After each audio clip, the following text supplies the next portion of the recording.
Listo, pues creo que ya, bueno, ya están los últimos en sala de espera, los que se están conectando ahorita. Eh, Bienvenidos todos a esta ya la séptima sesión de la Academia 2021. Bienvenidos todos, ya 150 y algunos más en sala de espera que están por entrar. De verdad agradecerles una vez más pues a todos los que hacen posible este evento, tanto ustedes como participantes, a las 4 organizaciones que hacen posible la academia, la Secretaría Nacional de Acción Juvenil, el Grupo Parlamentario del PAN en la Cámara de Diputados, la Coordinación Nacional de Diputados Locales y la Fundación Miguel Estrada Iturbide. En esta semana pues vamos a arrancar también con un superponente como en las otras sesiones, con un diputado local también joven del estado de Veracruz, pero en esta ocasión quiero aclarar que vamos a tener una dinámica distinta. Va a arrancar el ponente, quien por cuestiones de tiempo prefirió el ser el primero. Vamos a estar con él de 6 a 7:30, ya incluyendo el espacio de preguntas. Y pues le cedo para no quitarle tanto tiempo al ponente y porque nuestro secretario nacional está en comisión permanente, que acaba de salir ahí en el patio del CEN. Le cedo el micrófono para que dé un breve mensaje de bienvenida y posteriormente leer la semblanza de nuestro. ¿Qué tal, amigas y amigos? Me da mucho gusto saludarlos. Perdón que los salude ahora no en la sesión, pero en este momento aquí atrás está la sesión de la Comisión Permanente Nacional, entonces tuve que salir para hacer el saludo por acá. Quiero felicitarlos una vez más por el trabajo que están realizando, formándose, capacitándose. No tengo duda que en Acción Nacional tenemos a las y los mejores perfiles, específicamente en Acción Juvenil, preparándose y formándose para hacer un buen resultado y un buen trabajo a la hora de tener la oportunidad de ser servidores públicos. Qué mejor que sea como el día de hoy de la mano de grandes ponentes, como lo es en este caso tanto León, un experto en el tema que nos va a hablar. Aprovecho para mandarle un saludo, perdón que no me va a poder quedar por el tema de la permanente nacional, pero decirles, León es un gran amigo, una persona que tiene mucho conocimiento, que hay que explotar mucho todo los aprendizajes que nos vaya a impartir, así como también Bingen, el próximo, el diputado de Veracruz es joven y ha hecho un excelente trabajo.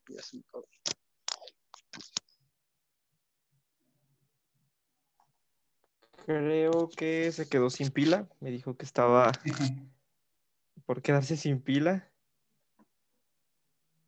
Ah, creo que sí.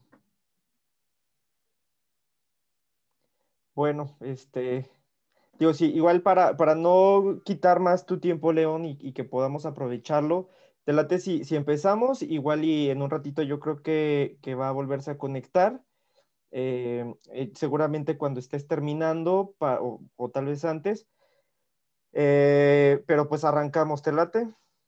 Adelante, claro que sí, como ustedes digan, Sí, claro. órale, pues muchísimas gracias en primer lugar, León, por tu tiempo. La verdad es que sabemos que eres un experto en el tema de manejo de crisis porque siempre que hemos buscado este tema, eres el de los primeros en que a quien consultemos para recomendación, tu nombre siempre está como panista reconocido en este tema. Entonces, de verdad, agradecerte por estar aquí y pues voy a leer tu semblanza. León Prior ha desarrollado conferencias, consultoría, talleres, planes estratégicos, tableros de medición en México, Ecuador, Costa Rica y Guatemala para diversas instituciones como Secretaría de Desarrollo Social, Secretaría de Gobernación, Secretaría de Población, Migración y Asuntos Religiosos, Secretaría de Comunicaciones y Transportes, Escuela Superior de Guerra, Gobierno de Morelos, Grupo AGA, Universidad del Pacífico, Ecuador, Farmacias del Ahorro, Nutriza, Media Access, Grupo Val, el Corporativo Saúl Méndez en Guatemala, la Confederación del Deporte Autónomo de Guatemala, el Consejo Nacional de Población CONAPO, el Senado de la República, la Asociación Mexicana de Fibrosis Quística, Vida y Familia AC, CONAGUA, Coparmex Nacional, la Asociación Nacional de Alcaldes, la Comisión Mexicana de Derechos Humanos, la Corporación Ecuatoriana de la Calidad, campañas electorales como la Presidencia de la República de Ecuador, el Comité Olímpico de Guatemala y otras. Planes de gobierno como el de Morelos, el Instituto Queretano de la Mujer, el Instituto Nacional de Pesca, INAPESCA, planes y consultoría para grupos parlamentarios, la Cooperativa de Ahorro y Crédito 29 de octubre, la tercera más grande del Ecuador, el Plan Estratégico de Comunicación de Gobierno y el Protocolo de Manejo de Crisis para la Presidencia de la República de Guatemala, entre otros. Asimismo, forma parte del equipo de consultores del High Potential Development Center de la Universidad Panamericana y es catedrático de la misma. Es ingeniero industrial por la Universidad Iberoamericana, con maestría en Administración de Empresas por el ITAM.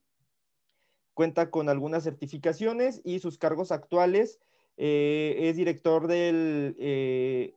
sociodirector de León Prior Consultores, director capítulo México de la Asociación Internacional de Profesionales de la Innovación, consejero nacional de la Confederación Nacional de la República Mexicana, Coparmex, vicepresidente de Vertebración y Asociaciones Coparmex Ciudad de México, coordinador técnico del Comité Nacional de Planeación de la Asociación Nacional de Alcaldes. Entonces, bueno, esta es una breve semblanza de lo mucho que pues ha hecho León Prior en su vida profesional. Entonces, de verdad, León, agradecerte a nombre de todos los que conformamos estas 4 organizaciones por tu tiempo, por tu disposición y sobre todo por la generosidad de compartir esos conocimientos con nosotros y pues con todos estos jóvenes que aspiran a ocupar un puesto, un espacio en el poder legislativo. Entonces, de verdad, agradecerte y pues con un tema tan importante en política como es el manejo de crisis. Entonces, León, muchas gracias por acompañarnos. Bueno, pues gracias a todos y espero que esta sesión, si alguien quisiera interrumpir en algún momento, háganlo por favor. Déjenme nada más, ya les abrí mi chat que no debía haber abierto, pero bueno. Voy a pedir su participación, interrúmpanse algún tema importante en algún momento, ¿sí? Y vamos, pues avanzando. Les pregunto si se ve la pantalla. Sí, sí se ve bien. Perfecto, bueno. Miren, cuando hablamos de manejo de crisis, les quiero decir una primera cosa, que como se manejaban las crisis hace 8 meses, es totalmente distinto a cómo se manejan hoy en este entorno VUCA, y para quienes no conocen el término, ahora lo vamos a explicar. Pero pues nada más recordar algo que ya sabíamos, mientras en el 2007 nuestro mundo cambió cuando este señor Steve Jobs desarrolló el iPhone. Hoy todo el mundo tenemos un smartphone y nuestro mundo cambió. Bueno, pues en el 2020 el COVID cambia el mundo nuevamente. Y por lo tanto el mundo que conocíamos es totalmente diferente al mundo de hace 8 meses. Y eso por lo tanto nos implica a repensar las cosas de una manera distinta. Y evidentemente las crisis, empezando por la crisis de esta pandemia, pues también se deben de manejar de manera distinta. Entonces, cuando hablamos de este concepto de entorno VUCA, ¿sí? Pues es muy importante entender el concepto porque nos permite entender lo que está pasando. Este concepto de entorno VUCA, ¿sí? Depende de algo que el ejército de los Estados Unidos definió ya hace pues un buen número de años, para ser exactos, por ahí de los 90s. El ejército de los Estados Unidos, ¿sí? Decía que cuando ellos iban a la guerra, pues era como estar detrás de una niebla o de una neblina, donde ellos no alcanzaban a distinguir el armamento del enemigo, las estrategias del enemigo, y entonces ellos se encontraban en lo que entonces definieron en un contexto VUCA, lo cual obliga a un ajuste permanentemente de los planes. Entonces, hoy hablar de esto, de estos temas, ¿no? Hablar de este contexto VUCA, que es un término que acuñan los Estados Unidos en los 90s, pues es hablar de algo que además ya es un concepto muy conocido y que, bueno, yo sin adivinar, como muchos de nosotros, lo que iba a pasar en una pandemia como esta en la que hoy nos encontramos, pues bueno, nos estamos encontrando en un mundo totalmente distinto. Entonces, este concepto VUCA, que es el acróstico de 4 palabras, lo utilizan o desarrollan en los 90s el ejército de los Estados Unidos, ¿no? Ese es un primer elemento. Entonces, pues si ustedes hacen la suma, pues ya hace 30 años que este concepto existe. Y se deriva de esta incertidumbre que había en un cambio tan dinámico, ¿sí? Como el que hoy estamos viviendo. Y bueno, aunque aquí en México y en el mundo no estamos viviendo una guerra, ciertamente pues la cantidad de muertos que tenemos en el país, hoy más de 60,000 por homicidios y asesinatos en el peor gobierno de la historia en cuanto a tema de homicidios, ¿no? Y además si agregamos los ya 110,000, más de 110,000 muertos según los datos oficiales por la pandemia, ya nada más traemos 170,000 de números, me parece que lo más importante y lo más grave está en que realmente esta cifra la tenemos que multiplicar por 2, algunos dicen que 2.5 por 3, o sea que hoy en nuestro país, aunque no estamos en guerra, pues un dato que no podemos desdeñar es que tenemos más o menos 300,000 muertos, entre 60,000 por homicidios y 240,000, si quisiéramos cerrar los números, por esta pandemia, por un pésimo manejo irresponsable y yo diría que doloso de esta transformación de Quinta, ¿no? Entonces, el ejército de Estados Unidos dicen que este entorno buca se generaba por la falta de información de eventos que ocurrían o que ocurren en una guerra de manera caótica e impredecible. Y esto descrito hace 30 años por el ejército a lo que ellos llaman la neblina de la guerra, ¿sí? Pues es a lo que nos estamos enfrentando sin estar propiamente en un entorno de guerra, pero sí estamos en un contexto buca. Entonces, buca se deriva de un acróstico de 4 palabras. La primera, y además el término evidentemente está en inglés, la primera palabra, la V, es de volatilidad. ¿Y esto qué significa? Un incremento sin precedentes en los cambios. Hoy tenemos que hablar de magnitud en los cambios, ¿sí? Y cuando hablamos de magnitud y de velocidad, fíjense, mientras a la televisión le tomó 50 años, que para ustedes hoy es casi una vida, ¿sí? En nuestra época le tomó a la televisión 50 años ser de escala mundial. A Facebook le tomó 3 años, a WhatsApp y a Twitter le tomó 1 año, ¿no? Entonces, esa es la velocidad en los cambios. Pero no solamente hablamos de velocidad, también hablamos de magnitudes. Hoy Facebook tendrá más o menos 1.500 millones de usuarios en todo el mundo. Y fíjense, a plataformas como esta que estamos utilizando, Zoom, a finales de diciembre de 2019 tenía 10 millones de usuarios en todo el mundo. Para marzo de 2020, esta plataforma Zoom ya tenía 200 millones de usuarios y para abril ya tenía 300 millones de usuarios. Imagínense ustedes de pasar de tener 10 millones de clientes a 300 millones de clientes en abril y hoy no sé en cuánto anda el dato, no lo he checado recientemente, pero no sería extraño que estuviera entre los 500, 800 millones o tal vez 1,000 millones de usuarios cuando tenían 10. Esa es la velocidad en los cambios y además el cambio en la magnitud, ¿de acuerdo? Por lo tanto, esta volatilidad nos obliga a entender el contexto y por lo tanto manejarlo de manera distinta. La siguiente letra, que es la U de incertidumbre en inglés, ¿sí? Es la ausencia de previsibilidad de acontecimientos. Hoy es difícil saber qué va a pasar, ¿no? Aunque nos mientan que las vacunas ya van a llegar, pues yo les aseguro que van a pasar desafortunadamente para este país, como ha estado pasando desde que llegó esta T de Quinta, ¿sí? Las peores cosas. Yo no sé si la peor pandemia para nosotros sea la 4T, más grave que esta pandemia, porque esta todavía más nos va a durar 4 años más, ¿no? Y esperemos que el año que entra muchos de ustedes y en general los ciudadanos de buena fe logremos detener esta mayoría que hoy está acabando con el país, ¿no? La incertidumbre, por lo tanto, se convierte en nuestro día a día y esta ausencia de previsibilidad, ¿sí? Nos obliga a estar manejando las cosas de manera distinta. ¿Por qué? Porque hoy no hay causas conocidas alrededor de lo que está sucediendo. Nadie se hubiese imaginado en sus peores sueños o pesadillas que una sopa de murciélagos allá en Wuhan, en China, pues iba a tener al mundo prácticamente paralizado. Esa es la incertidumbre en la que hoy a la que hoy nos estamos enfrentando.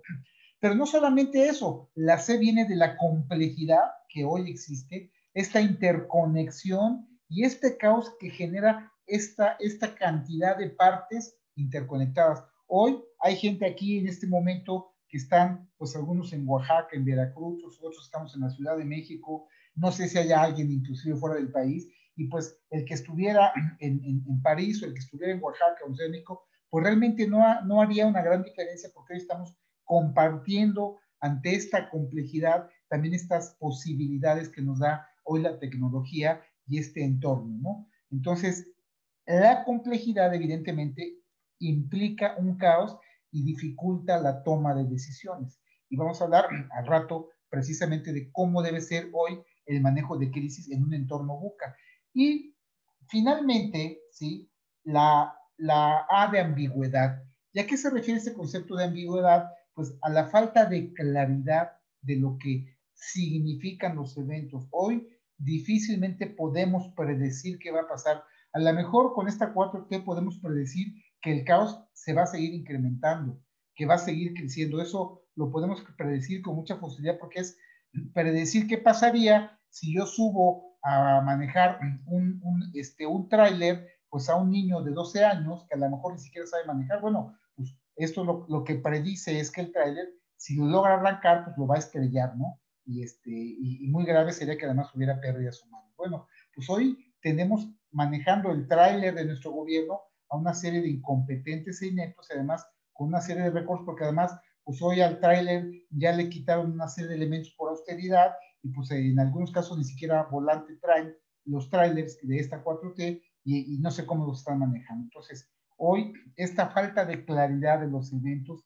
este mundo ambiguo donde no sabemos lo que va a suceder, dificulta la toma de decisiones. Y por lo tanto eso genera incapacidad para poder identificar o conceptualizar amenazas y oportunidades. Sin embargo, tenemos que hacerlo. Y entonces, este concepto acuñado por el ejército de los 90 de un entorno VUCA es algo que no puede dejar de existir. Y me gustaría que alguien me pudiera apoyar leyendo esto que dice Nicolás Taleb, ¿sí? Si fueran tan amables. ¿Quién me hace favor de leerlo?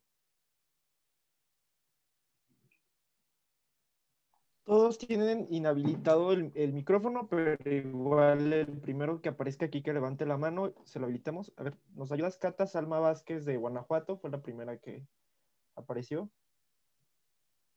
Claro. Listo. ¿Les va a Ok. aparecer una Gracias. leyenda? Ahí está, perfecto. Sí. A pesar de los enormes progresos científicos del último siglo, estamos inmersos como humanos en lo impredecible, lo altamente improbable, lo aleatorio, en el estupor que genera sentirnos en su torbellino y con poca o ninguna capacidad para fabricar milagros, reacciones sobrenaturales y resultados voluntaristas. Calma, si yo te preguntara, ¿cuándo crees que hubiese escrito esta cita Nicolás Taleb, que además escribe un libro que llama El Cisne Negro, donde explica y da una definición del cisne negro? Ahora lo voy a explicar rápidamente. ¿Cuándo te parece que hubiese escrito esta frase? ¿Te parece que es algo reciente o antiguo? No, pues parece algo reciente, algo muy apegado a la realidad que vivimos hoy en día. Así es, ¿no? Bueno, pues esta frase, cuando escribe su libro sobre este concepto que Nicolás Taleb define como el cisne negro, la escribió en 1996, ¿no? O sea, ya pasaron algunos años, pero hoy esto es tan vigente y tan reciente porque él ya desde entonces advertía en este concepto de lo que él llama el cisne negro, ¿sí? Él dice que un cisne negro, él desarrolla su teoría a partir de una expedición de holandeses en el siglo XVIII en Australia. Dicen que en el mundo entonces conocido nunca había nadie visto un cisne negro porque lo que se conocía eran cisnes blancos. Entonces, a partir de este descubrimiento, ¿sí? Dice que un cisne negro tiene tres características. La primera es que es una rareza, es algo nunca visto. En segundo lugar, dice que además un cisne negro, ¿sí? Genera un impacto en el lugar en el que aparece. Y la tercera característica de ese cisne negro es que todo el mundo empieza a encontrar una explicación retrospectiva de por qué iba a aparecer este cisne negro, pero que antes nunca nadie vio venir, ¿no? Entonces, en ese concepto del cisne negro, podríamos decir que tal vez un cisne negro clásico del siglo XX que ya terminó fueron las torres de Nueva York, ¿sí? Algo nunca visto, ¿sí? Aviones comerciales, ¿sí? Que derrumban las torres de Nueva York y un tercer avión cae en el Pentágono. Segundo elemento, el impacto no solamente fue en Estados Unidos, sino fue un impacto mundial, ¿sí? Y la tercera característica es que, pues bueno, todo el mundo empezó a entender por qué los talibanes y los musulmanes y los terroristas, pero nadie nunca se imaginó que se iban a derribar las torres de Nueva York, ¿sí? Por aviones comerciales. Y entonces empezamos a encontrar explicaciones. Bueno, nadie se imaginó hoy, en el siglo XXI, pues esta pandemia, este año 2020 del COVID, ¿sí? Se convierte en el cisne negro que nadie vio venir, ¿sí? Y que nadie se imaginó. Bueno, pues estos cisnes negros, como ya lo relataba Nicolás Taleb en aquel entonces, estarán apareciendo desafortunadamente con mucha frecuencia, y la pregunta es cómo enfrentar este entorno. Entonces, entramos al tema, ¿no? Y la pregunta es, ¿qué es una crisis? ¿Quién me quiere decir, quién me puede decir qué podemos entender por una crisis?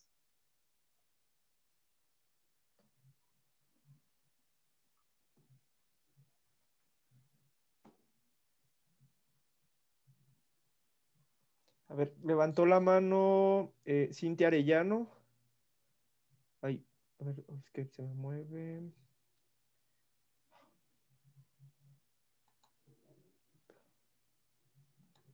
A ver, creo que ya se te habilitó el micrófono, Cintia. ¿Sí, listo? Ya, sí. Adelante, Cintia. Perfecto. Bueno, para mí crisis, viéndolo de una perspectiva de una problemática así a nivel nacional, es algo que no se tiene como controlado. Es algo que tienes ahí y se dificulta tener una noción de cómo solucionar ese problema. Ok, muy bien. Vamos a alguna definición rápida, ¿no? Cuando Sí. hablamos de crisis, ¿sí? Lo que dicen los expertos, y esta es una de tantas definiciones, lo importante es entender que hay alguna característica. Una crisis es un cambio, y ese cambio puede ser súbito o gradual. En este caso, la pandemia pues, fue un cambio súbito porque nadie la vio venir, ¿no? Y esos cambios que pueden súbitos o pueden ser graduales, si recordarán ustedes aquella historia de la rana, que pues bueno, está en agua tibia y la van calentando hasta que la rana se achicharra, pues podríamos hablar de una crisis gradual que a veces nos damos cuenta, pues cuando ya la crisis estalló. Entonces, ese cambio súbito o gradual se transforma en un problema que tiene otra característica importante, que es urgente atender, y por lo tanto eso lo convierte en una crisis. Entonces, nada más entender que la crisis es un cambio que puede ser súbito o gradual y que requiere una atención inmediata. ¿Cuáles son los efectos consecuentes, por lo tanto, de una crisis, no? Bueno, se genera inseguridad y ambigüedad, ¿sí? O sea, a veces en este momento no sabemos cómo atenderla.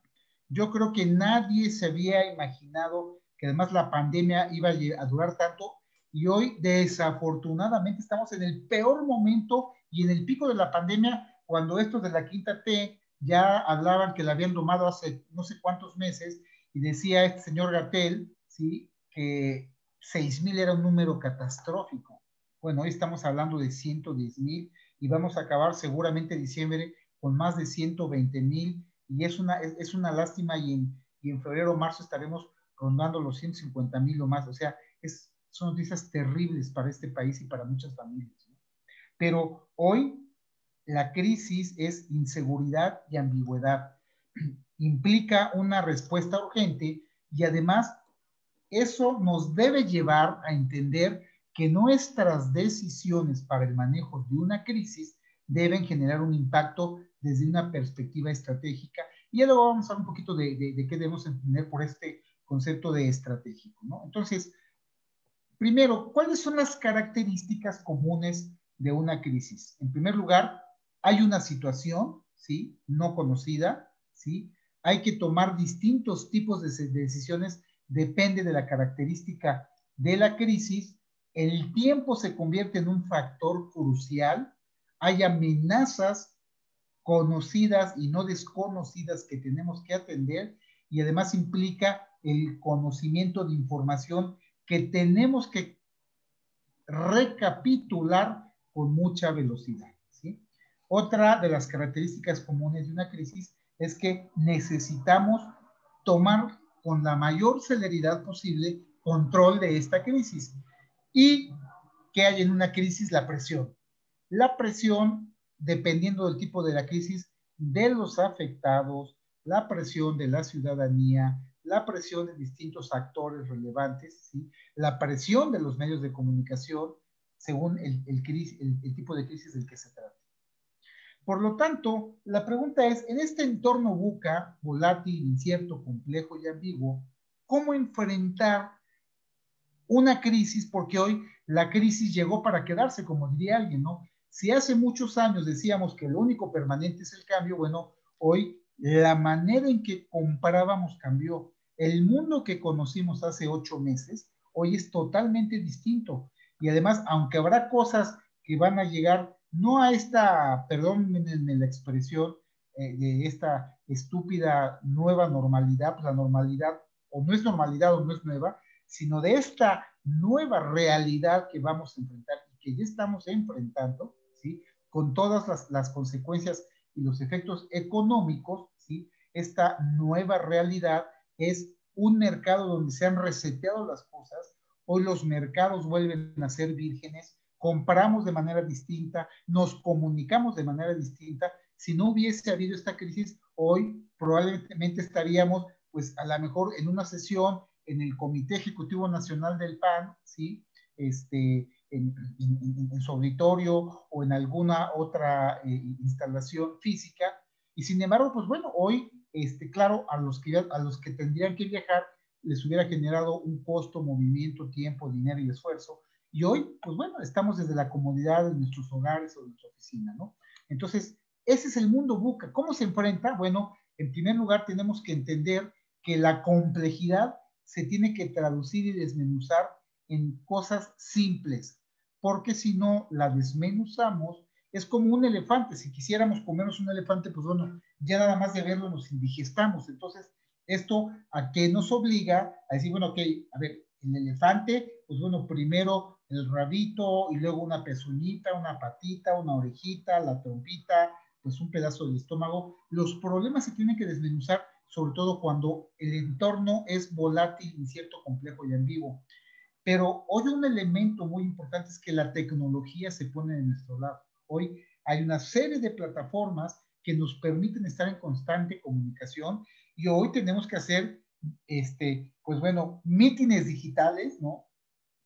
Términos nuevos. Hoy hay una cantidad de vocabulario en el que ustedes, como millennials y centennials, ¿sí? Seguramente conocen, que es parte de la realidad y de la modernidad, entender todas estas cosas, ¿no? Hoy tenemos que hablar de una serie de elementos que son cruciales y que tienen que aplicar en este mundo. Y hoy las campañas que tendrán que desarrollar ustedes como aspirantes, los que vayan a ser aspirantes, tendrán que ser totalmente diferentes a las campañas que conocíamos. Si los que hemos estado en campañas durante muchos años, pues sabemos que cada campaña es diferente, hoy van a ser más diferentes que nunca y será su creatividad, su capacidad de innovar, su capacidad de sorpresa, lo que genere éxitos y triunfos. Y creo que ahí tenemos una ventaja para tratar, si no de derrotar, cuando menos de contener la mayoría de esta T, ¿no?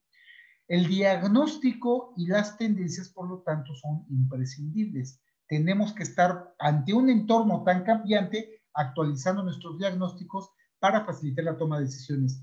Y hoy tenemos que entender que es muy importante invertir en la interacción con nuestros colaboradores, con nuestros equipos, y si hablamos de equipos de campaña, con los equipos de campaña, pero con otros actores, con el partido, con los comités directivos estatales, municipales, con legisladores, con líderes, con empresarios, con la iglesia, con una serie de actores y ciudadanos.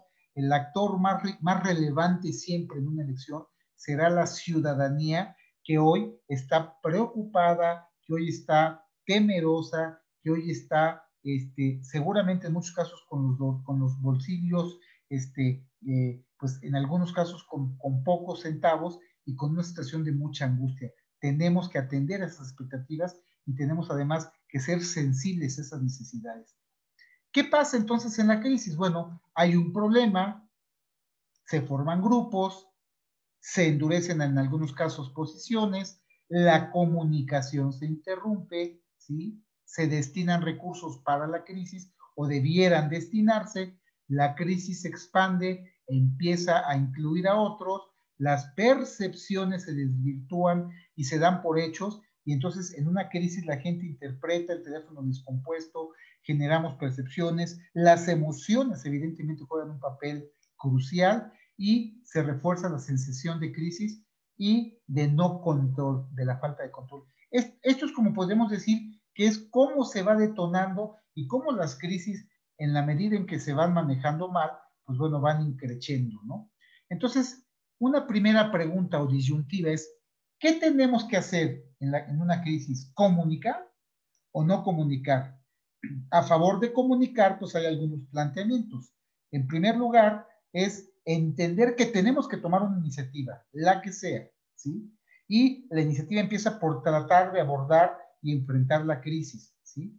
Debemos de, cuando hablamos de comunicación, recordar que lo más importante es el mensaje. Ustedes, como candidatas y candidatos, tendrán que mandar un mensaje a la ciudadanía de capacidad, de sensatez, de serenidad, de que van a hacer cosas distintas, porque hoy vamos cuesta arriba después de todo lo que hemos vivido y con un ataque constante en los medios por este personaje que aparece todos los días en las mañanas, ¿no?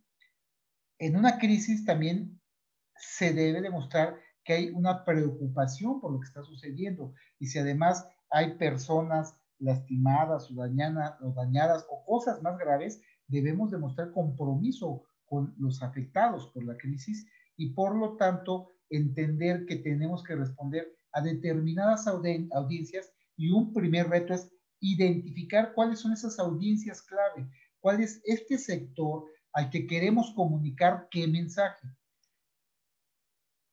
Y lo más importante en una crisis es informar. Debemos de informar con rapidez y ahora más adelante vamos a ver otros elementos.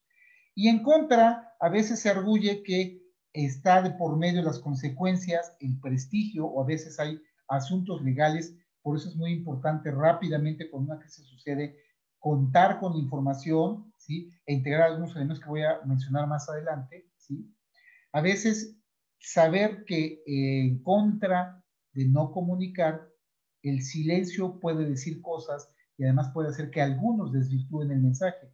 Los espacios, acuérdense, son ocupados y sobre todo los espacios en medios de comunicación o cuando no hay mensajes. El mensaje es un no mensaje y puede generar visibilidad negativa, ¿no? Y a veces también decidimos no comunicar porque nos cuesta trabajo asumir riesgos cuando hay falta de información. Entonces, aquí algunos elementos de por qué comunicar o por qué no comunicar. Entonces, tenemos que entender que hay que diferenciar dos cosas cuando hablamos de crisis.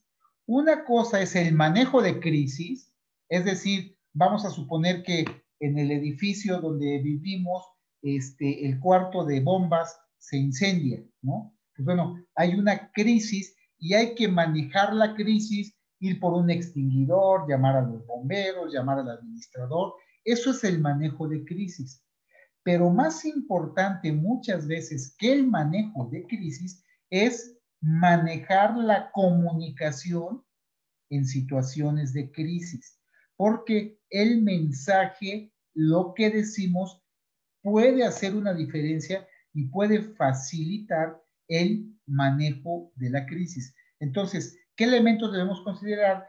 Primero, que tenemos que prevenir posibles problemas por comunicar o no comunicar o por comunicar de manera insuficiente, ¿sí? Tenemos que responder de forma adecuada y algo muy importante, siempre con responsabilidad y con honestidad. Tenemos que decir las cosas con rapidez y cómo están sucediendo, ¿sí?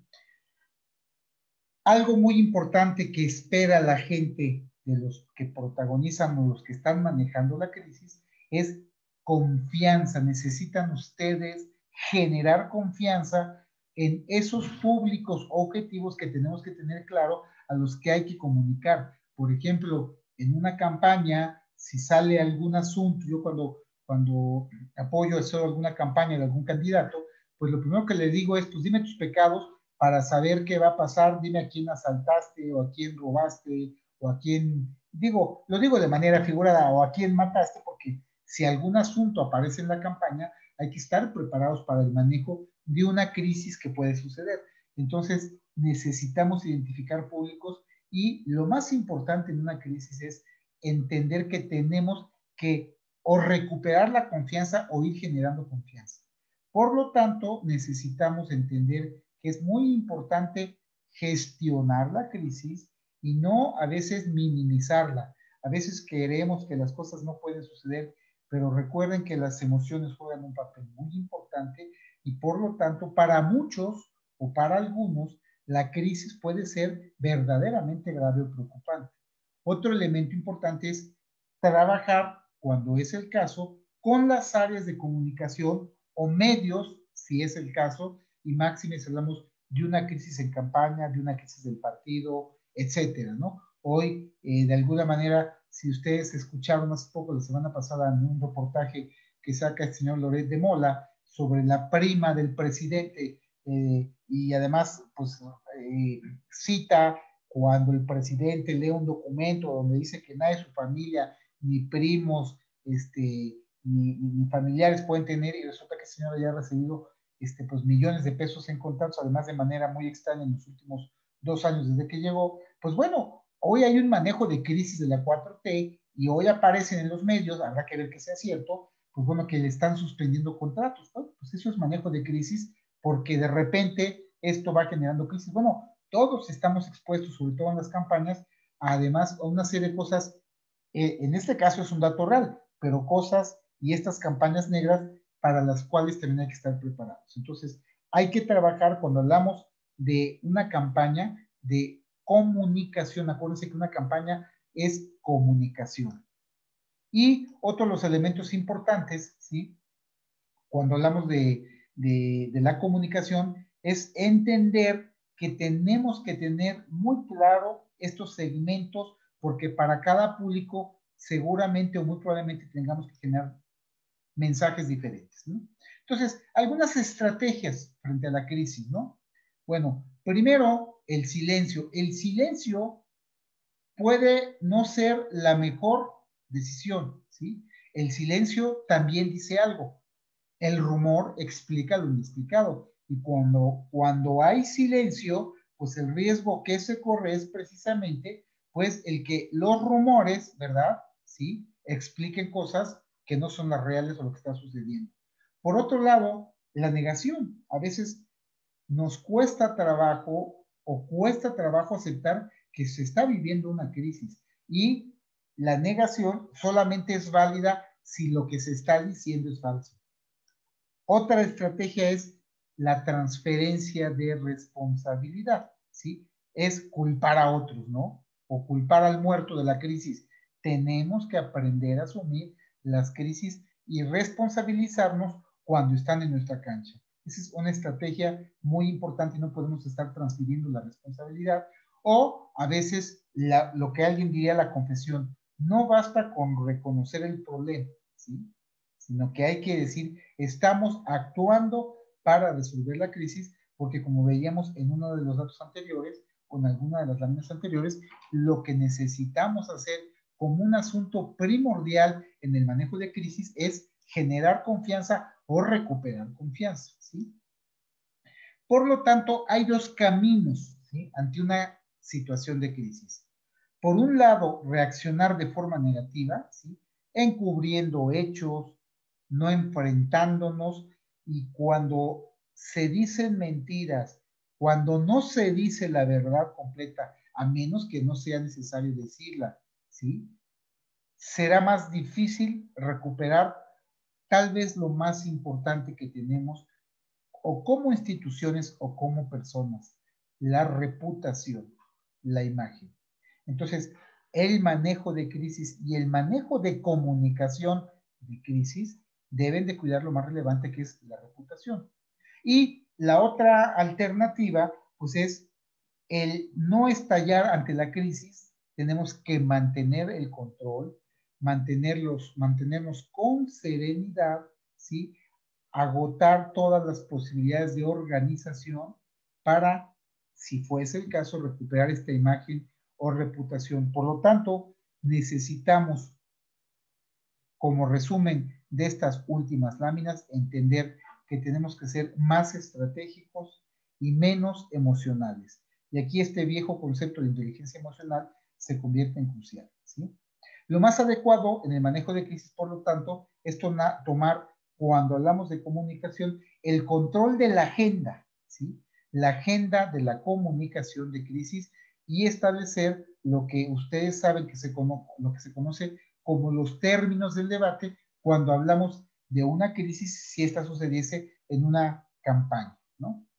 Y la pregunta es, ok, bueno, pues suena muy fácil decir tomar el control, pero ¿cómo tomamos el control? Entonces, pues bueno, aquí necesitamos, y hoy el que ustedes conozcan que la crisis tiene algunos elementos, nos debe llevar a estar preparados y tener un manejo organizado de la información. Inclusive hoy tendrían ustedes que tener, los que vayan a competir para sus campañas, pues algunas posibilidades, un mapa de riesgos de crisis posibles, ¿sí? Para saber que pudieran estallar algunas crisis e irse adelantando y hacer lo que se conoce como una auditoría, ¿sí? De crisis, ¿no?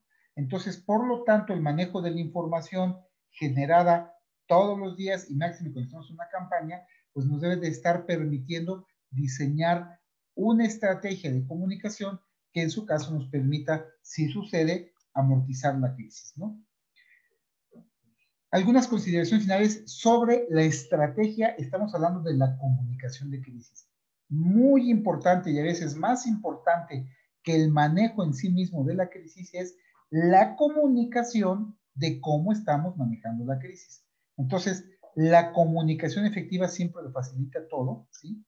Y esa comunicación debe empezar por tener objetivos claros y definir qué queremos y a quién comunicar, ¿no?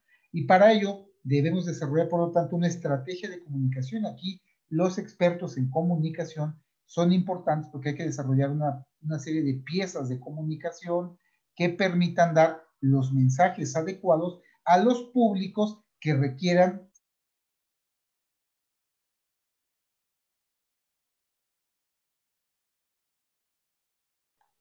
León, creo que se apagó tu micrófono. No. A Ya, ver. sí, efectivamente, ya, sí, Ya. ya lo prendí, sí, no sé por qué se apagó, ok. Entonces, a final de cuentas, una comunicación efectiva lo facilita todo, ¿no? Y eso nos obliga a una interlocución permanente con los distintos públicos, porque cada público seguramente pueda requerir mensajes diferentes, ¿no? Otras consideraciones es que el tener una estrategia de comunicación permite fortalecer, permite potencializar nuestras fortalezas y ciertamente tendrá que estar pensada para mitigar debilidades. La comunicación, por lo tanto, debe responder a estos planes B que le llamamos o estos planes de contingencia que muchas veces no consideramos y que sin embargo siempre son importantes. Los que tenemos un auto, pues bueno, y traemos una llanta de refacción, ¿sí? Es porque la probabilidad de ocurrencia de una ponchadura es muy alto y entonces traemos nuestro plan B. Bueno, pues en una campaña tenemos que tener nuestros planes de contingencia cuando la posibilidad o la probabilidad de que ocurra algo que pueda impactar a la campaña sea con una probabilidad más alta de lo normal, ¿no? Y por lo tanto, la estrategia implica posteriormente acciones y tácticas de comunicación, ¿sí? Que deben de darle sentido a todo este asunto. Por lo tanto, la estrategia define el cómo, a quién y el cuándo también. No tenemos que informar todo a todos en un solo momento. Entonces, consejos finales para temas de comunicación de crisis. Identificar a los públicos afectados, paso número 1. Demostrar que el problema ha sido identificado y que estamos haciendo cosas importantes al respecto, es decir, tenemos que empezar a generar confianza, comunicar, y esto es muy importante, un pequeño número de mensajes. Entre más mensajes damos y más largos, pueden generar desconfianza y además nos podemos, permítanme la expresión, tropezar, ¿sí?, entre lo que queremos decir y lo que estamos diciendo cuando estamos dando demasiadas explicaciones. Tenemos que ser claros y concisos en los mensajes, ¿sí? Y solamente algo muy importante, confirmar y comunicar solamente aquello de lo que tengamos certeza. Cuando no se tiene certeza de un dato, no lo demos, no digan cuántos heridos, qué pasó, cuánto pasó, porque mañana, cuando se corrobore la información, en lugar de generar la confianza que teníamos que generar con rapidez y prontitud, pudiera generar una problemática mayor, ¿no? Entonces, no mentir. Eso es algo crucial. Lo único que no podemos hacer es no mentir sobre ningún aspecto, porque eso se puede revertir y puede echar a perder toda la confianza que pudimos haber generado, ¿sí? No hacer comentarios sobre hipótesis. La información que demos está confirmada y si no tenemos información confirmada, eso es lo que tenemos que decir. Hablar siempre con honestidad, señores. No tenemos datos, no tenemos la cifra, no sabemos cuántos heridos, no sabemos el impacto de la crisis y por lo tanto, en cuanto tengamos información precisa, en ese momento se comunicará, ¿sí? Proyectar siempre accesibilidad, ser comunicativos, ¿sí? No, pues bueno, los que han tomado o se han entrenado en estos temas de media training, pero sabemos que además cuando hay medios de comunicación, pues los medios van por la nota roja, además, no van a sacar lo que queremos, entonces tenemos que ser muy cuidadosos cuando comunicamos en crisis con la información que damos, ¿no? Por supuesto, control implica decisión, y eso implica también que quien deba de comunicar la crisis a veces debe ser un vocero experimentado. Por eso hablamos de comunicación donde son los comunicólogos o los comunicadores los que deben coadyuvar y ayudarnos a comunicar e desarrollar los mensajes y en algunos casos ser los voceros. No cualquiera puede ser el vocero para una crisis. Pues algo que suena muy fácil y muy obvio y a veces muy difícil es mantener la calma, ¿no? ¿Sí? Y eso es crucial para el manejo de crisis. Y finalmente, pues nunca digas sin comentarios, ¿no? Tenemos que comentar o decir cosas relevantes, ¿sí? Comunicar todas las malas noticias desde el principio. No nos guardemos cosas porque acuérdense que los silencios pueden generar rumores, pueden generar hipótesis o puede generar desinformación que el día de mañana sea difícil de revertir. Entonces hay que comunicar con honestidad, no hay que mentir, pero lo malo hay que decirlo con la claridad, sí, pero con la seguridad de que se está atendiendo y hay que decirlo desde el principio.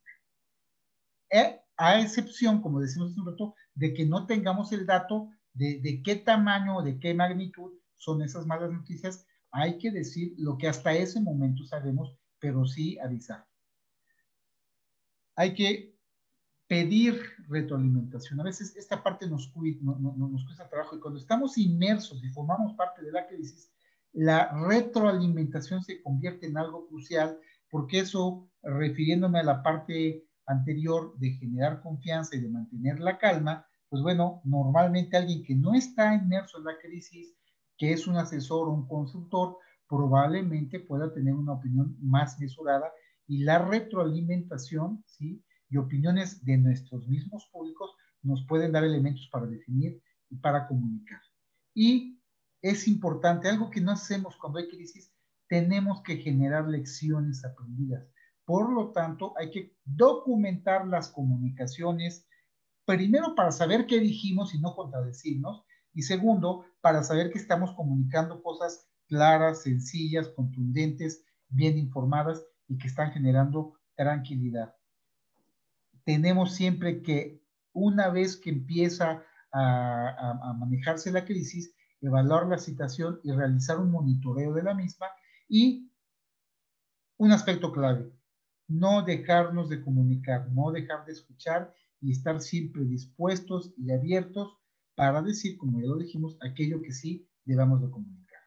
Entonces, viene una pregunta, ¿se puede prevenir una crisis? Bueno, ¿qué sabemos? Lo que sabemos es qué puede pasar, dónde puede ocurrir, por qué puede suceder, cuáles son sus posibles efectos.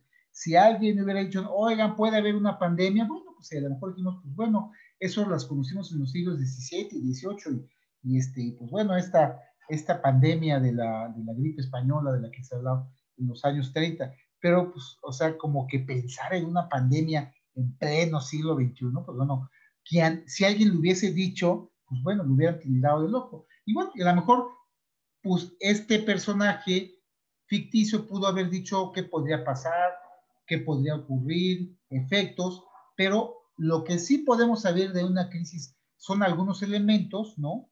A lo mejor también quién debe saberlo, pero lo que no sabemos es cuándo se va a producir. Y ciertamente, como hay crisis, y más en un entorno buca, y en este concepto del cisne negro, que es algo que no conocido y que puede aparecer por razones que nadie previó ni adivinó, ¿sí? Entonces, tenemos por lo tanto que estar preparados para un manejo de crisis porque no sabemos cuándo se va a producir.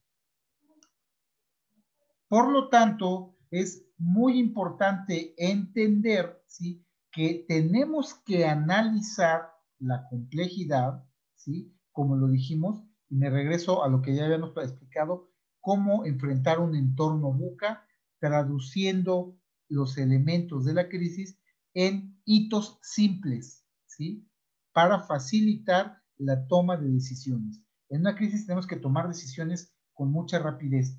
Por lo tanto, ¿cuál es el propósito del manejo de crisis? Bueno, lo primero y lo ideal sería la prevención de la crisis, ¿no? Resultados exitosos si la crisis estalló y una organización sana de esta crisis, de los elementos para que esto podamos atajarlo, ¿no? Cuando la respuesta es inmadura ante la crisis, pues bueno, esta tiende a ser irracional, tiende a ser pues, de rebote, ¿sí? Y a veces entramos en negación o entramos en shock, o si la crisis es más grave, entramos en pánico. Y todo esto, por lo tanto, tiene que ver con un tema emocional. ¿Cómo sería entonces un manejo maduro de crisis? Bueno, pues entender el alcance que tiene la crisis, ¿sí?, de manera intrínseca, ¿sí?, cuáles son los efectos y los impactos más relevantes, ¿no? Implica la implementación de planes y protocolos, ¿sí? Y algo que se conoce como inteligencia estratégica, ¿sí? ¿Y a qué nos referimos con inteligencia estratégica? Pues bueno, nos referimos a verlo desde una perspectiva de impacto, ¿no? La crisis debe tener esta inteligencia, tenemos que acumular información para tomar decisiones que tengan un impacto que genere confianza. Y, por supuesto, la inteligencia emocional que se vuelve crucial para estas crisis, ¿no? ¿Cuáles son entonces las fases de una crisis? Bueno, si ustedes se fijan en este gráfico, por un lado tenemos tiempo, el tiempo que va transcurriendo, pero por otro lado, el impacto que puede generar una crisis.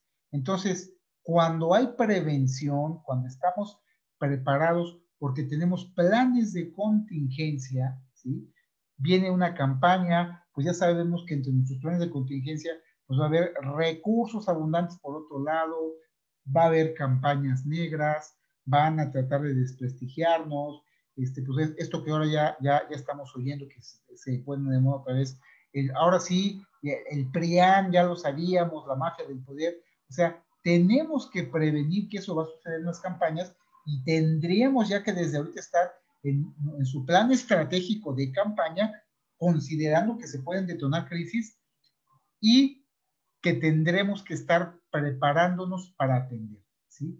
Entonces, ya una vez que entendemos y hacemos un mapa de riesgos y de impactos y de probabilidades, prepararnos para la crisis. Cuando la crisis, si llega y estalla una crisis, hay que identificarla, que es el momento más alto, ¿sí? Y después viene un siguiente proceso que es el de contención.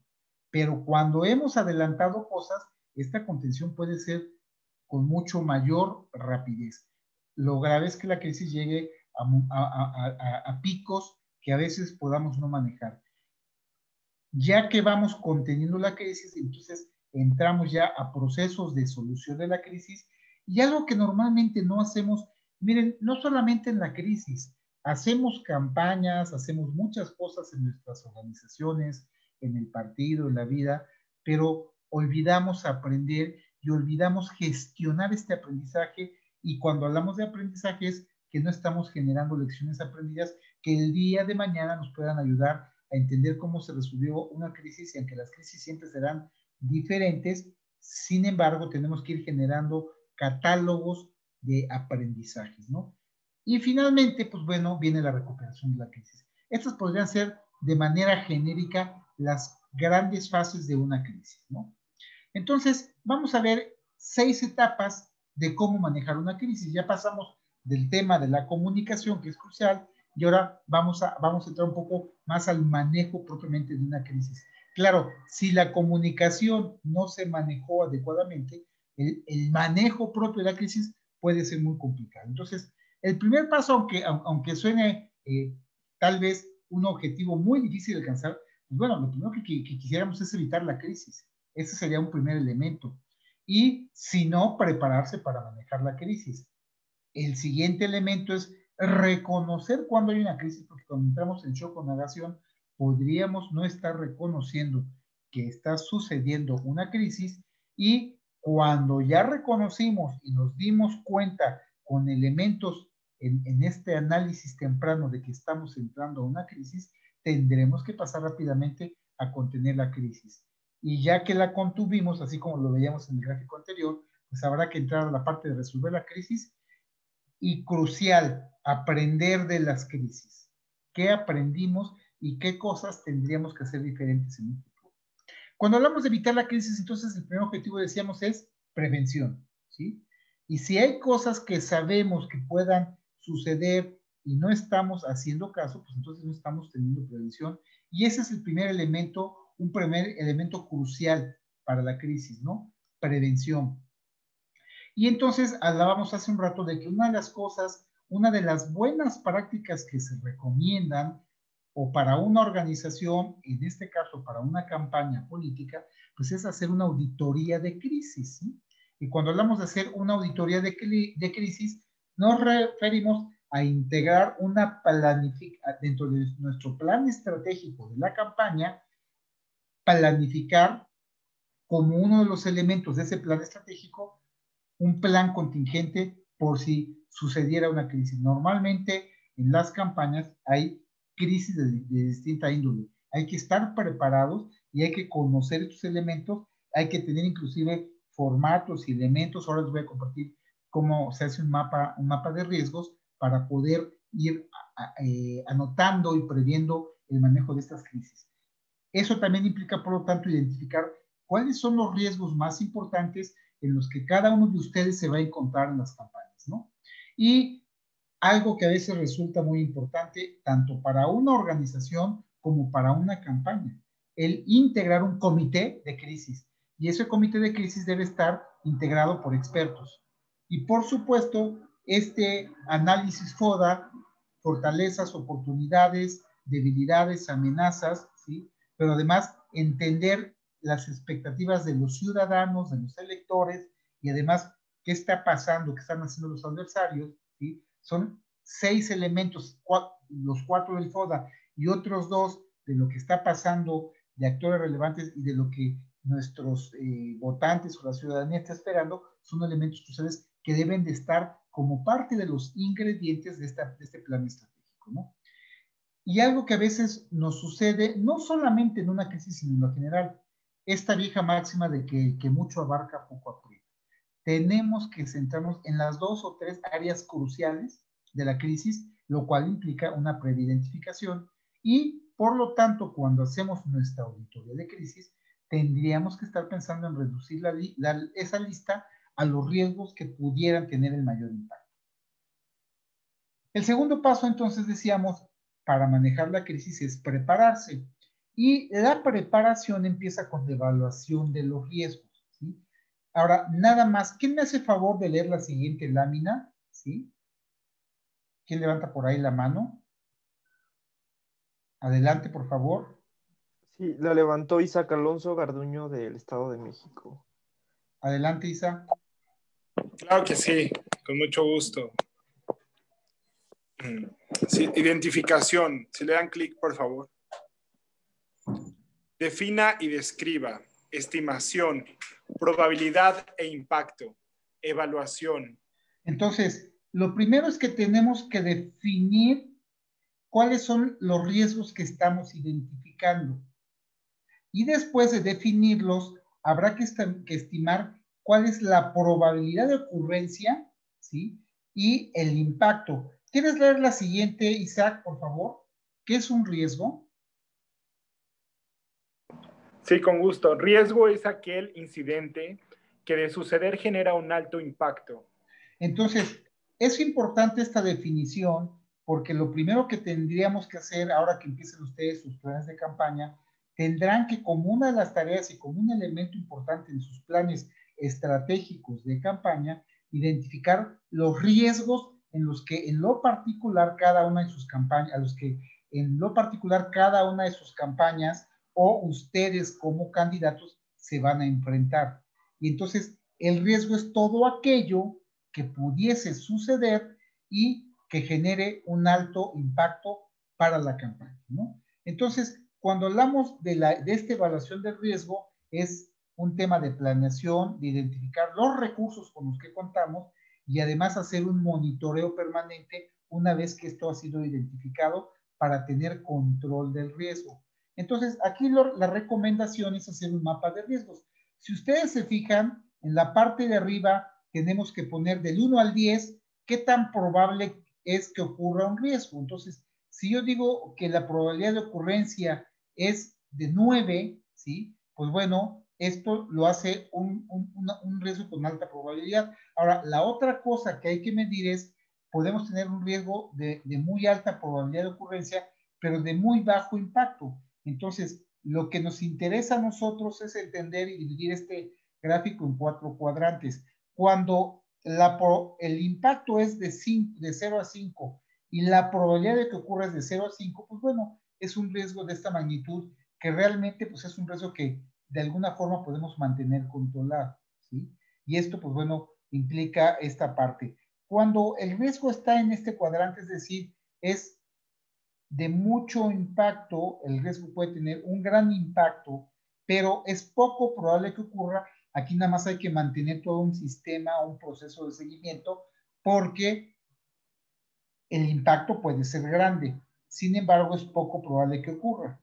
Pero cuando el riesgo tiene una alta probabilidad de ocurrencia y el impacto es bajo, es decir, estamos entre 5 y 10 de probabilidad de que ocurra, o estamos entre menos del 5 de impacto, pues bueno, eso nos lleva a tener una atención de manera periódica para estar revisando que este riesgo no pueda generar o crecer su impacto o su probabilidad pueda aumentar. Pero cuando el riesgo es de alta probabilidad de ocurrencia, es muy probable que ocurra, y además el impacto pues está en más de 5, pues eso nos permite saber que son estos riesgos de este cuadrante los que tendríamos que atender. Entonces, en la parte de auditoría y de inicio es tratar de identificar los 3 o 4 riesgos más probables y con este pequeño esquema tratar de ver en qué cuadrante se encuentra y solamente aquel riesgo o aquellos riesgos que estén en un cuadrante de alta probabilidad de ocurrencia y alto impacto son a los que para los que hay que generar inmediatamente ahora sí un plan de contingencia, ¿sí? Entonces, pues bueno, aquí estamos en verde, si lo manejáramos con un esquema de semáforos, pues aquí estaríamos en amarillos con este tipo de riesgos, pero este riesgo que estaría en rojo es un riesgo de impacto y de atención inmediata, ¿de acuerdo? Y importante tener siempre un equipo de gestión de crisis, ¿no? Y es importante además definir quiénes deben de participar en la gestión y en ese equipo de gestión de crisis y saber además qué tipo de decisión tomará cada integrante. un equipo de gestión de crisis no debe tener más entre 3 y 5 actores, y ese equipo de gestión de crisis solamente deberá sesionar cuando se vislumbre la probabilidad alta de ocurrencia de una crisis o entremos propiamente a una crisis, ¿no? El tercer paso, reconocer la crisis, ¿sí? Y esto implica ahora sí recopilar información, quién ya sabe de la crisis, qué se sabe de la crisis, quién debe saber, o sea, los mensajes no son el mismo para todos, y no todo el mundo debe saber de todos los temas, ¿no? Identificar cuáles son los costos o los impactos para la campaña, ¿sí? O cuáles son los costos, los impactos para la organización, según fuese el caso, ¿no? Y entonces, no olvidar qué se entiende por comunicación de crisis, que la comunicación es inseparable del manejo de crisis. Son dos cosas distintas. Empezamos hablando de comunicación de crisis, pero debe de ir inseparable del manejo de la crisis. Cuando la comunicación es asertiva, facilitamos el manejo de crisis. Además, el objetivo en la comunicación de crisis es atender percepciones. Acuérdense que lo más difícil en un agente es atender percepciones. Hoy a veces parece increíble el pensar que más del 50% de la población, hoy decía México Evalúa, el 51%, si hoy hubiera elecciones volvería a votar por López Obrador. Es un tema de percepciones y tenemos que entender que los seres humanos y las personas nos manejamos muchas veces por percepciones. Y entonces en las crisis se forman percepciones muchas veces más catastróficas de lo que las cosas son. Por eso hay que hacer lo que ya hemos mencionado y comunicar con rapidez, con honestidad, etcétera, ¿no? Y con simplicidad. Y además la comunicación debe explicar qué está pasando de una manera accesible para todos los públicos a los que tengamos que comunicar. El cuarto paso es contener la crisis. Y aquí, cuando hablamos de contención, es tomar decisiones, y aquí algo crucial, tenemos que tomar decisiones con rapidez, ¿sí? Y cuando estemos comunicando, por lo tanto, durante la crisis, tenemos que saber quiénes son las personas clave a quienes tendremos que avisar. Atenerse a los hechos, no desvirtuar los hechos, que el mensaje sea directo y honesto, y hay que resaltar la parte de honestidad, ¿sí? Y cuando las cosas son graves, hay que decirlas, pero con honestidad. La gente siempre agradecerá que seamos honestos al comunicar y no que queramos ocultar las cosas, y eso acuérdense que se puede revertir y normalmente se revierte. Y siempre comunicar todas las malas noticias del mundo, ¿sí? Cuando hablamos y entramos propiamente ya al proceso de planeación de crisis, eso implica en ese plan de contingencia, pues un plan de contingencia debe ser el plan de gestión de crisis, y máxime cuando o la probabilidad es muy alta de que ocurra o cuando ya estamos inmersos en una crisis, ¿no? Y ese plan debe probar, revisarse, practicar, y cuando estamos manejando una crisis, pues hay que experimentar, probar, revisar, practicar de manera permanente, ciertamente sin haciendo cosas que puedan ser de alto impacto, ¿no? Entonces, son elementos cruciales. Y pasamos al penúltimo punto, ¿no? Resolver la crisis. Y decíamos desde un principio que el manejo de crisis es gestión de las emociones, ¿no?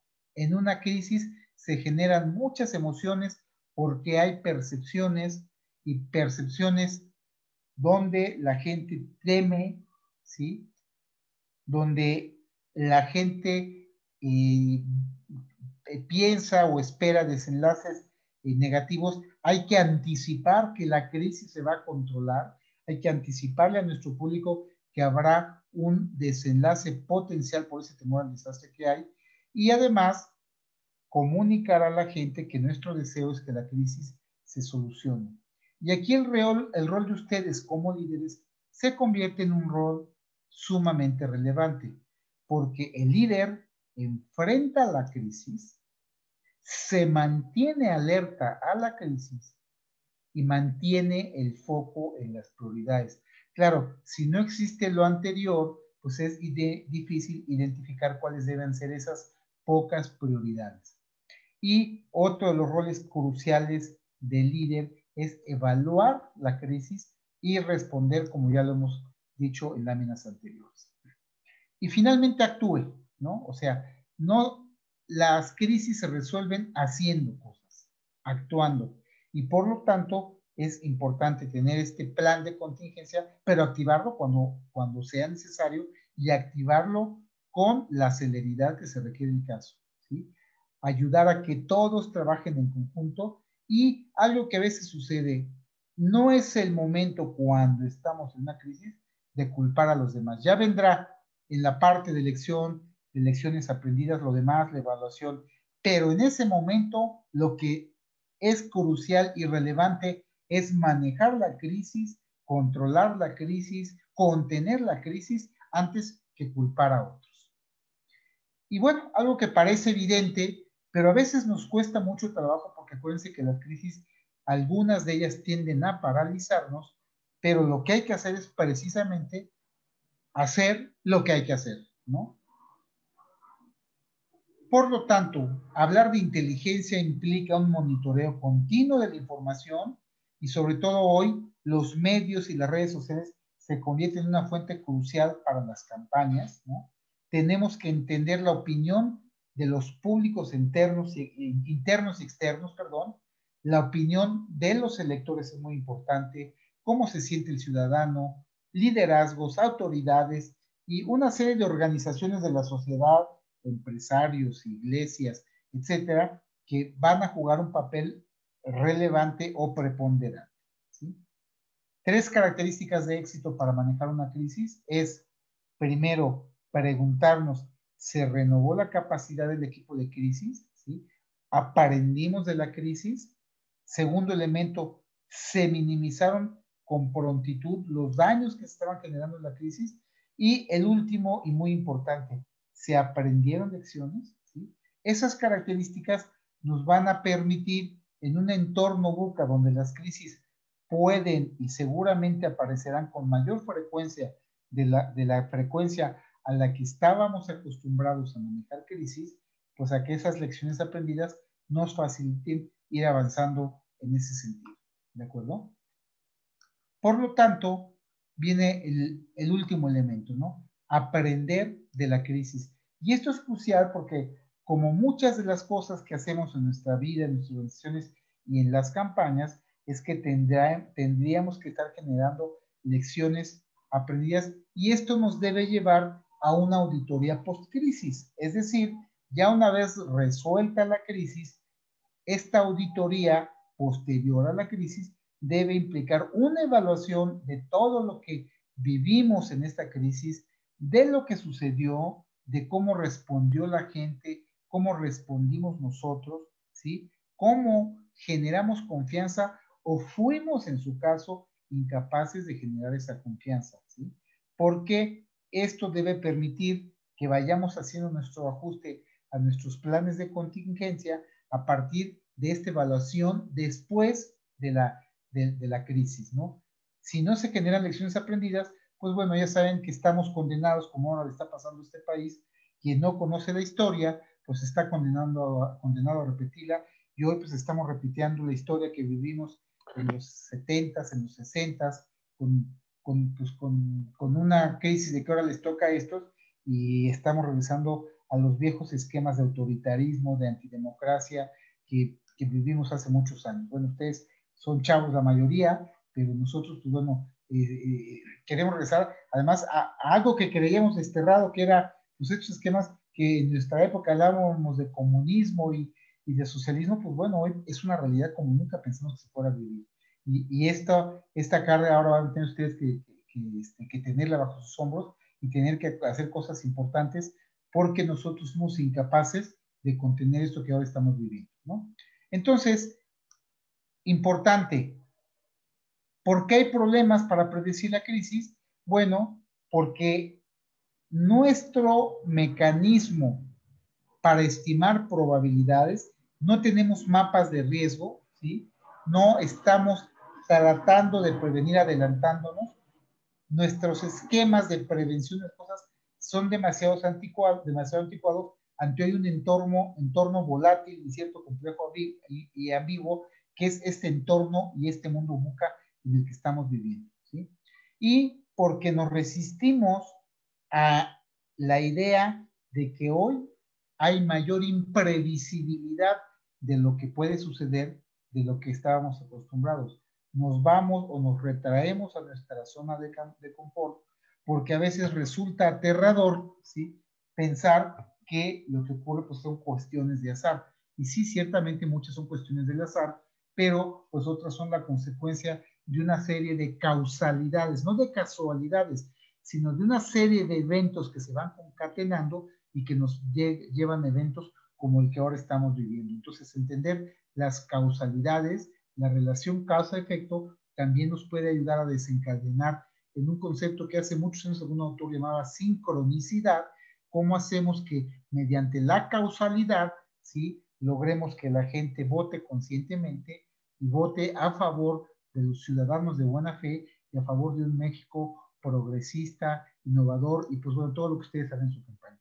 Quiero ya nada más cerrar con algunos comentarios, ¿sí? Para quien no conoce, Andy Grove fue el fundador de esta empresa importante, pues que es la que desarrolla Intel, bueno, Intel que desarrolla pues todo lo que nadie ve y todo el mundo tenemos en los aparatos y en las computadoras, que son estos famosos chips, ¿no?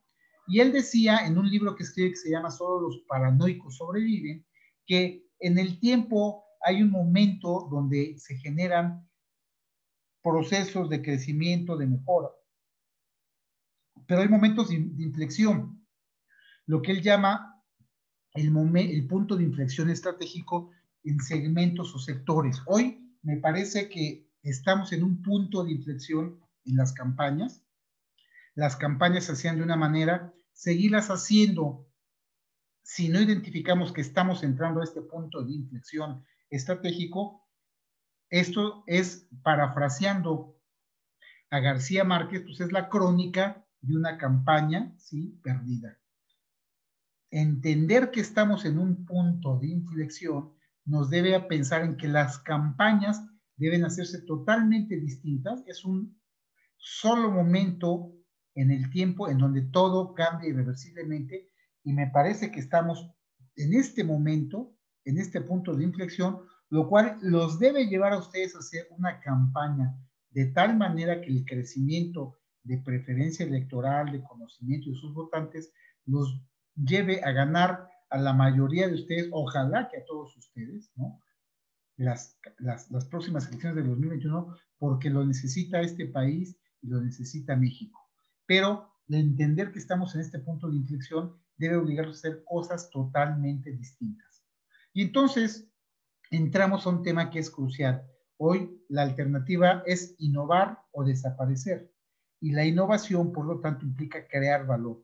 Y entonces tendríamos que hablar lo que se conoce como, o lo que nosotros conocemos como el diamante de la innovación, ¿sí? ¿Y por qué un diamante? Porque un diamante es una piedra en bruto, ¿sí?, que en la medida en que se va perfeccionando y mejorando, ¿sí?, es un carbón que se va puliendo hasta que se convierte en una piedra preciosa, que es el diamante.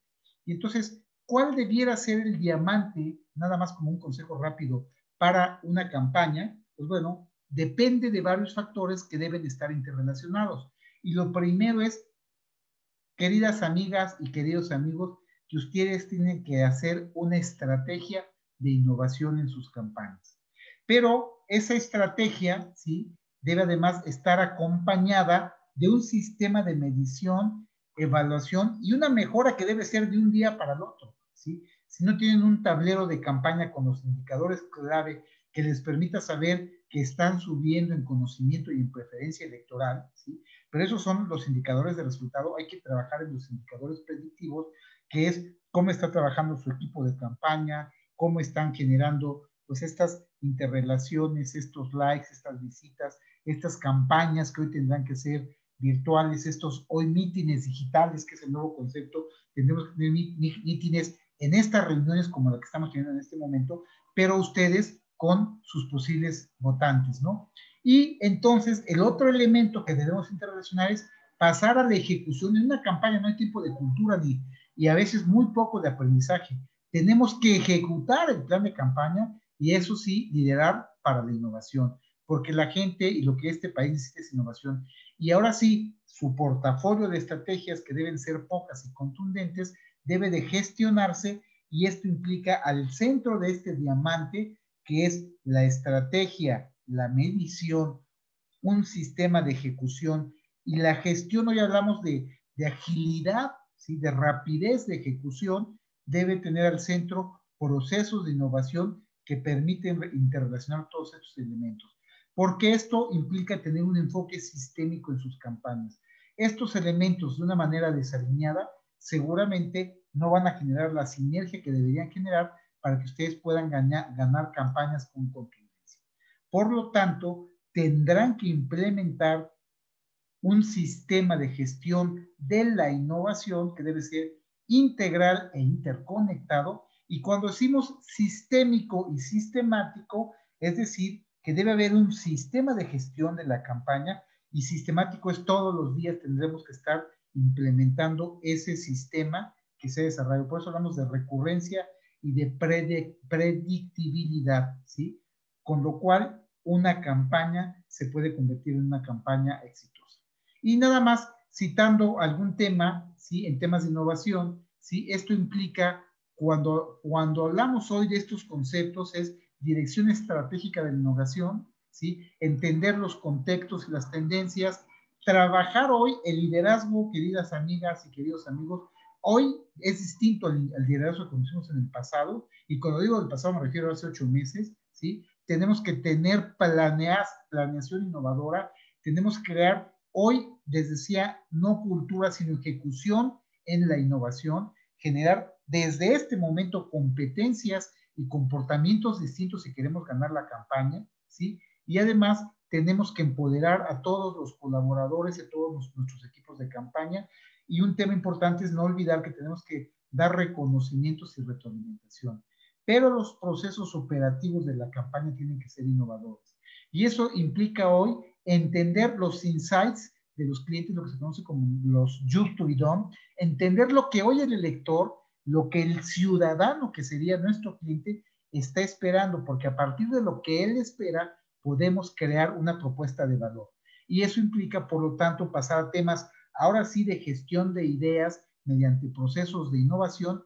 Y algo muy importante, en el mundo dejaron de competir las empresas, dejaron de competir las organizaciones. Hoy lo que están compitiendo son los ecosistemas, ¿sí? Y un ecosistema son ustedes, asesores, el partido, líderes, legisladores, organizaciones de la sociedad civil, etcétera, que hoy debemos conformar un ecosistema, porque esa es la única manera de contrarrestar un enemigo avasallador como es esta 4T con todos los recursos. Nada más que ellos con lo que no contaban es con nuestra, o con lo que no cuentan es con nuestra astucia, y nuestra astucia tiene que estar en la innovación. Hoy, nada más para quienes no saben, se está construyendo y cocinando la nueva norma en el mundo, que es la 56.000, ¿sí? Y la 56.002, específicamente, que habla de esto, que es lo que debe integrar un sistema de gestión, ¿sí? De la innovación para una campaña. Y por lo tanto, con estos elementos ya de manera sistemática, tendríamos que pasar a una gestión de nuestro portafolio de estrategias, ahora sí saber en dónde invertir nuestros recursos para la innovación, y por lo tanto, pues bueno, ahora sí desarrollar nuestras campañas y diferenciarnos. Y al centro de todo, un sistema de medición, evaluación y mejora que nos permita ganar la campaña. Esa es una recomendación. Y ya nada más para ir cerrando, en un estudio que se hace a más de 3,000 ejecutivos en 500, a 500 personas, a 500 empresas, este señor concluye que los innovadores, ¿sí? Los líderes hoy tienen algunas características, y hoy tenemos que hablar del ADN de los innovadores. Uno, tarea para ustedes y para sus coordinadores de campaña, que serán cruciales: realizar conexiones poco comunes. ¿Qué está esperando la ciudadanía que nadie le está dando y que no le puede dar la 4T? Y que nosotros o ustedes les pueden dar. Frecuentemente tendrán que hacerse preguntas que desafíen hoy el status quo, ¿sí? Desde el que no nos queremos mover o que le cuesta trabajo entender al ciudadano, ¿sí? cómo están observando y reconociendo patrones, tienen que entender al ciudadano. El ciudadano que va a votar el año que entra es totalmente diferente al ciudadano que conocimos hasta hace 8 meses, porque el entorno buca en el que van a ser las elecciones será totalmente distinto y no sabemos hasta qué momento podremos hacer mítines presenciales y cómo hoy las redes van a jugar un enorme papel, ¿sí? Cómo experimentan y prueban con rapidez sus nuevas ideas de campaña. Tienen que realizar redes de cooperación internas dentro de sus equipos de campaña como externas en un gran ecosistema que debe ser el Partido Acción Nacional, que debe ser en este caso esta coordinación juvenil nacional, y ese gran ecosistema debe de proveerlos de información, de conocimientos, de buenas prácticas y de nuevas formas de hacer las cosas, y finalmente ser persistentes, y una palabra que seguramente han oído hasta el cansancio, resilientes. Y estas campañas van a necesitar de una enorme dosis de resiliencia de parte de ustedes, ¿sí? Y nada más recordar alguna frase de Albert Einstein. Decía él que en los momentos de crisis, la imaginación llega a ser más importante que el conocimiento. Me parece que ese es el reto para ustedes, y además ustedes tienen la ventaja de la juventud, la ventaja de romper el status quo, y hoy tienen que hacer cosas totalmente distintas, porque las grandes aspiraciones hacen que todo sea posible, y me parece que siendo ustedes pertenecientes o candidatos, pues el único partido que en este país tiene una doctrina, tiene una mística, tiene principios, está centrada en la dignidad de la persona humana, que es lo más sagrado, que está centrada en la solidaridad y en la subsidiariedad, ¿sí? Para la búsqueda de este bien común, eso les da una gran diferencia. Por lo tanto, las aspiraciones que tienen que ser hacia la sociedad y no personales deben ser la gran diferencia. Y termino con esto que decía John F. Kennedy, ¿no? Los chinos utilizan 2 pinceladas para describir la crisis. Una significa peligro y la otra oportunidad, ¿sí? En una crisis tomar conciencia del peligro, pero reconocer la oportunidad, ese es el reto de los grandes líderes. Y recordarles algo que debiera ser una máxima de vida y algo crucial, y me parece preponderante y relevante para esta campaña, es esa vieja frase de Albert Einstein que decía que demencia es continuar haciendo las mismas cosas esperando resultados distintos. La invitación y la provocación de esta charla es a que ustedes hagan campañas ganadoras, pero si no son innovadoras y no son los grandes disruptores del futuro de este país, amigas y amigos, estamos condenados a un triste futuro para este país. Ustedes son la esperanza y están obligados a hacer lo que nuestra generación hizo de manera insuficiente. Pues muchísimas gracias. Estoy a sus órdenes. Allí está el celular. Si alguien quiere la presentación, pues bueno, tómese la molestia. Mi correo es leon@leonprior.com, no lo puse ahorita, pero si no, a través de sus coordinadores, estoy a sus órdenes. Pues muchísimas gracias, y con esto doy por terminada mi charla, y si hay algún comentario, duda, pregunta, estoy a sus órdenes. Muchísimas gracias, León. Muchas gracias por tu experiencia, una plática bastante enriquecedora. Pues tú indícanos, sabemos que tienes un compromiso 7:30. Como te comentaba, lo que hemos hecho también es proporcionarles el número de contacto a los participantes, y ya ellos contactar al ponente, así que tú indícanos si tienes tiempo, hacemos tal vez 1 o 2 preguntas, las que tú nos digas. Si les parece, ya estoy por entrar debí entrar a una reunión. Soy coordinador para la Ciudad de México por parte de Coparmex y Alternativas por México, y los lunes tenemos nuestra sesión de 7 a 9, pero bueno, ya alguien me está adelantando, y entonces, si les parece, además, bueno, también soy el enlace para la Ciudad de México de parte de Coparmex también para Sí por México, ¿no? Entonces creo que tenemos que hacer varias sinergias. Si les parece, hagamos 2 preguntas, si alguien tiene alguna pregunta, y si no, es que fue bastante claro o fue demasiado confuso y por lo tanto no hay mucho que preguntar. Pues mira, aquí ya hay dos manos levantadas. Si quieres, Adelante. hacemos la de Rolbert Sabido de Yucatán y Cintia Arellano de Nuevo León. Que las hagan las dos juntas y contestas, ¿cómo ves? Muy bien, gracias. Va. Hola, buenas noches. Muchas gracias, gran ponencia, estimado León Prior. Mi Gracias. pregunta es, ¿qué opinas sobre las candidaturas que muchas veces se pueden volver a repetir? Hablo de las diputaciones. Hay muchos jóvenes aquí, creo que muchos de ellos estamos bien preparados. Entonces, ¿qué opina de que gente más grande que nosotros quiera volver a repetir, que anteriormente ya ya participó como diputado para un distrito y quiere volver a participar y no dejar participar a los jóvenes? ¿Y qué tipo de estrategia nos recomienda? Muchas gracias, buenas noches. Gracias. Listo, Rolbert. ¿Y ahora Cintia? Cintia.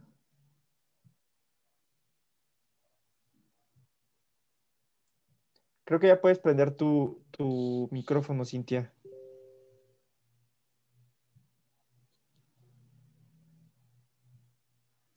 Listo. Listo. Sí, ¿verdad? Bueno, muchísimas gracias, León Prior. Me parece muy excelente ponencia. Y por aquí surgió una duda del equipo de manejo de crisis que menciona por ahí. ¿Es muy recomendable tener a familiares directos o de línea consanguínea o ya sea de cualquier otra índole ahí dentro de ese equipo de trabajo? Y otra duda, ¿qué tan recomendable es que de quien enfrenta la crisis sea un jefe y no sea un líder? Ok, bueno, a ver, contesto la primera pregunta. A ver, creo que ustedes tienen un reto porque desafortunadamente muchos adultos, ¿no? Pues bueno, creen que tienen la experiencia, los conocimientos y a un gran segmento de adultos le cuesta trabajo entender que ustedes traen, pues permítanme decirlo de esta manera, un chip totalmente diferente a que nosotros tenemos, ¿no? Entonces, esto es no entenderlos a ustedes como los grandes protagonistas y disruptores. Y además, si nos vamos a muchos casos en la historia, pues han sido sobre todo mucha gente joven, ¿verdad? La que ha logrado cambios. Entonces, creo que tenemos que ceder espacio para ustedes, ¿sí? Pero también creo que ustedes tendrán que entender que lo que tenemos que buscar es alianzas con esos candidatos y definir quién pueda tener hoy en un tema donde una campaña sí requiere un elemento muy importante que es el conocimiento, pues podrán ser los mejores candidatos, pero si los conoce el 10% de la población, pues las probabilidades, aunque el 90% de ese 10 votará por ustedes, pues bueno, va a votar el 9% de la población. Entonces, hay que recordar que un tema importante de una campaña es el nivel de conocimiento, porque eso es un factor importante para ganar una elección. Y ya después viene el tema de preferencia electoral. Entonces, creo que debe haber una combinación, creo que deben de formar parte de los equipos y creo que deben de definir con esa sensatez si ya el candidato es un cartucho, permítanme decirlo de esta manera, ya quemado o desgastado, y a lo mejor una imagen nueva como la de ustedes puede hacer algo que esté en la percepción. Y por eso las encuestas y las evaluaciones son muy importantes, porque lo primero que tenemos que identificar es qué es lo que está esperando la ciudadanía de un candidato. Y en el otro tema, a ver, cuando tenemos familiares, por ejemplo, en un comité de crisis, a veces la parte emocional, ¿se acuerdan que platicamos mucho, hablamos mucho del tema de inteligencia emocional? Y cuando es alguien muy cercano, eso puede tener una ventaja, pero también una desventaja, precisamente por la cercanía. Y además, si es un familiar, pues mi naturaleza y es mi hijo, mi papá, mi primo, mi hermano, pues a lo mejor mi propia naturaleza me tiende a pensar más en él que en el conflicto en lo general, por lo cual, a menos que sea una persona totalmente sensata y objetiva, lo recomendable es manejar los comités de crisis o con gente experta. Ustedes hoy tienen que prepararse e irse haciendo expertos, estudiando muchos los temas que ahora vimos en esta charla, para ir fortaleciendo sus planes de campaña, y a menos que pueda aportar mucha sensatez y mucho conocimiento en el tema, solamente en ese caso sería recomendable. La cercanía tiene sus ventajas, a veces más desventajas, porque hay esto que conocemos como conflicto de intereses. Y cuando hablamos de un familiar, puede haber un conflicto de interés por la parte emocional, no porque se quiera sacar ventaja o algo, pero puedo estar, evidentemente, por esta naturaleza y por esta cercanía familiar, pues tratando de apoyar a mi familiar en primer lugar antes que a todos fuese un caso importante, ¿no? Ok, pues muchísimas gracias, León, de verdad agradecerte por tu tiempo. Sabemos que ya vas un poco tarde, entonces nada más si quieres, ya está por aquí el secretario para que dé su mensaje de agradecimiento y también pues pueda presentar a nuestro diputado invitado que ya también está aquí. Hola, hola, ¿qué tal? ¿Cómo están de nuevo? Una disculpa por hace ratito el tema de la señal. Quiero decirles que, bueno, agradecerle muchísimo a León. León, muchas gracias por la ponencia. Conoce a profundidad al PAN, entonces, pues el tema de la permanente no me permitió estar ahorita contigo. De hecho, seguimos ahorita en sesión, pero quería agradecerte personalmente por el apoyo, la plática con los juveniles. Ahorita estuve en los últimos momentos, escuché buenos comentarios y también me han estado escribiendo mensajes de muy buenos comentarios sobre tu ponencia, entonces quiero agradecerte mucho. Gracias por estar aquí acompañándonos, gracias por la ponencia, pero también quiero felicitarte por el trabajo que estás haciendo en la parte de Coparmex y en la parte de Sí por México. Creo que es momento en el cual los partidos políticos seamos más receptivos de lo que los ciudadanos exigen y demandan, y en este sentido tener a tantas agrupaciones unidas en Sí por México, pues algo que hace que el PAN sea más receptivo y escuche qué es lo que la ciudadanía quiere. Entonces, tú teniendo una responsabilidad como esa, pues aparte darte tiempo para estar con nosotros, siendo que diriges una casa consultora, etcétera, etcétera, pues hace que para mí me sienta muy orgulloso y también muy agradecido contigo por estar acompañándonos en este momento. Entonces, León, muchas gracias. A nombre de todos los miembros de Acción Juvenil, muchísimas gracias por la oportunidad de escucharte. Gracias a ustedes, les deseo el mejor de los éxitos y nada más, prepárense y necesitamos ganar muchas candidaturas. Que Dios los bendiga. Un abrazo y excelente tarde.